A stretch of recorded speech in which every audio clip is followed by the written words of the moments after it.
Brian Branch's helmet-to-helmet hit on Sunday is definitely going to lead to a fine, like no doubt about it. But it could also lead to something much bigger and could be trouble for the Lions. Let's talk about it.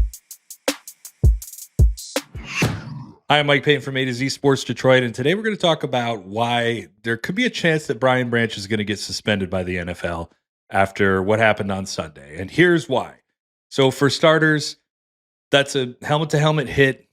I mean, it is what it is. We all saw it. You can argue whether or not there was time for him to make a decision.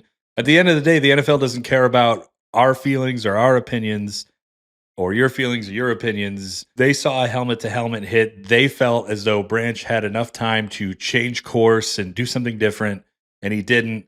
Therefore, they not only gave him an unsportsmanlike conduct penalty, they also wound up ejecting him. That came down from the league. It wasn't the officials in the game. The NFL in New York was watching what was happening, and they decided that, hey, that was bad enough for him to just go ahead and be out of this game for the rest of the day. So why could that wind up in a suspension? So the first big thing is that the NFL does not play around with helmet-to-helmet hits. This is a big deal to them. They want to cut down on the concussions. They want to cut down on brain injuries or any injury, that neck injury, anything that could come from this. And this is not Branch's first time committing something like this. He actually had a helmet-to-helmet penalty and fine earlier in the season against the Arizona Cardinals. They fined him $10,000. He had two of them last year, so this will be his fourth one. This will be his sixth time he's being fined by the NFL. You can guarantee he's getting fined, by the way. That's totally going to happen. And I could also say that this is probably going to be the biggest fine that Branch is ever going to have, because as you get more fines in the NFL, they begin to get more expensive the more that you get. So this is going to be a pretty hefty fine for him.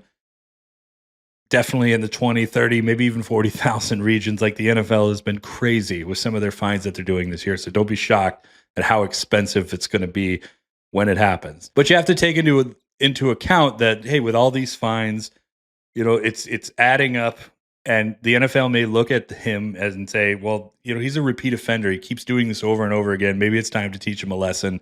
Give him a one-game suspension. Wouldn't be the first time that we've seen anything like this. It's conduct detrimental to the league or detrimental to the team or what have you. Like, it happens.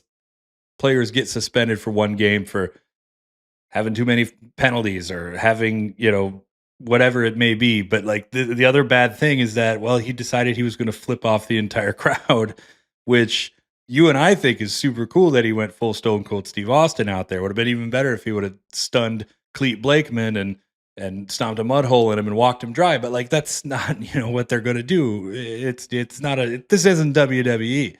Like, you just can't go out there and do that. Like, the NFL might feel as though they have some grounds to, not only with the hit, but with the way that he reacted to the hit and then reacted to the officials and the crowd, that they may have grounds for suspension. So I'm not saying that he's going to be suspended. I am saying he's going to get fined. That's going to happen. No doubt about it. He will have a letter, a UPS letter, in his locker room at some point this coming week. It's going to happen, and it might be for a lot of money.